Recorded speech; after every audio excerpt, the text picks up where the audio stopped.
সময়ের সাথে আমরা কিছু মানুষ এত বেশি আপডেট হয়ে গেছি। এখন গরু পাললে আমরা নাক ছিটকাই, আর কুত্তা পাললে আমরা স্মার্ট ভাবি। আসলে আমরা কোন পর্যায়ে গেছে কিছু মানুষের মেন্টালিটি, এটাই ভাইবা পাই না। হ্যালো এভরিওয়ান, আসসালামু আলাইকুম।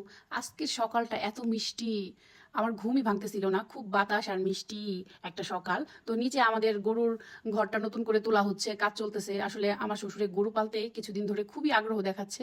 কিছুদিন বলতে 2-3 বছর হয়ে গেছে। বাবা যখন বিদেশ থেকে চলে আসছে তখন বাবা আর কি একদমই কিছু করতো না। দেন দেখা যায় তো তার মেজাজ শুধু খিটখিটে থাকতো। তারপরে আমাদের যে জমিগুলো বর্গা দেওয়া ছিল ওগুলাই বাবা চাষ করা শুরু করে।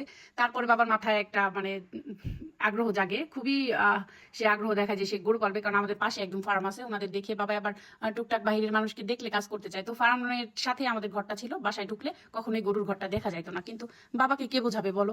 বাবা নিজে যেটা চাইবে বাবা ওইটাই করবে। ওই যে ওই পাশটায় আমাদের গরুর ঘরটা ছিল, দেখো গরু এখন আছে দেখা যাইতেছে। আমাদের ওই সাইডটায় জায়গা বেশি, মানে ভেতরে ঢুকলে ওই সাইডে খেয়াল না করলে গরুর ঘর যে আছে বোঝা যাইতো না। তো বাবাকে অনেক না করার পরেও আমার শ্বশুরে কিছুতেই শুনলো না।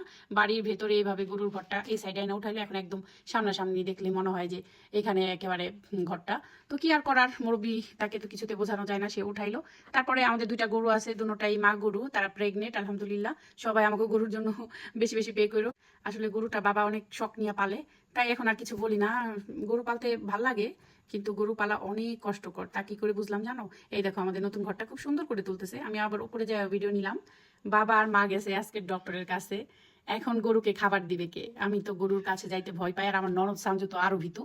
আর বাসায় তো পুরুষ মানুষ যদি ঢাকায় যায় তাহলে গরুকে টেক কেয়ার করবে। তো পাশে যে ফার্মের লোকটা আছে একটা টেক কেয়ার করার জন্য, ওনারা একটা লোক রাখছে। ওনাকে কে ডাক দিয়ে দিবে? ওনাকে দিয়ে আমরা আসলে খাবার দিতে চাইতেছিলাম। এই দেখো এই পর্যন্ত সামজু আর আমি, আমার ননদ আর আমি মিলে পানি আনছি, কিন্তু গরুর কাছে যা দিতে সাহস পাইতেছি না। এগুলো মেয়ে গরু, তারপরেও খুব ভয় করে। তারপরেও ভয়ে ভয়ে থাইকা একটু খ্যাট দিয়েছি, টাইনা টাইনা আইনা আর পানি দিছি। এই যে দেখো পানি যেদিকে ঢুইকা দিছি, সামনে আগে অনেকগুলা খ্যাট দিয়া তারপরে ভিতরে ঢুইকা আমি পানি দিছি। আর সামজু তো বাইরে আমার ছেলে নিয়ে দাঁড়ায় রয়েছে সেই দূরে। তারপরে এই যে আমরা এই সাইডটাতে আসছি মায়ের মুরগিকে গম দেওয়ার জন্য। আসলে অনেক দিন পরে আমরা আজকে নিচে নামছি। আমি আর সানজু আসলে নিচতলাতে খুব কম আসি। রান্না হয়ে গেলে সানজু খাবারটা নেওয়ার জন্য আসে, আর আমি বাচ্চাদের নিয়ে উপরে বেশি টাইম স্পেন্ড করি। আর উপরে যে রান্নাগুলো হয় ওগুলো সব আমিই করি। ভাইবো না যে আমি কিছু করি না। আমার আসলে প্রচুর কাজ করা হয়, ওগুলো আসলে সব উপরেই করা হয়। আমাদের দুপুরের রান্না যেটা, ওই মেইন রান্না, ওইটা আমার শাশুড়ি মা করে, সবসময় নিচে করে। তারপরেও এক এক সময় উপরে মার যেদিন ভালো না লাগে ওই দিন আমি করে ফেলি। আর 2-1টা আইটেম প্রতিদিনই উপরে করা হয়।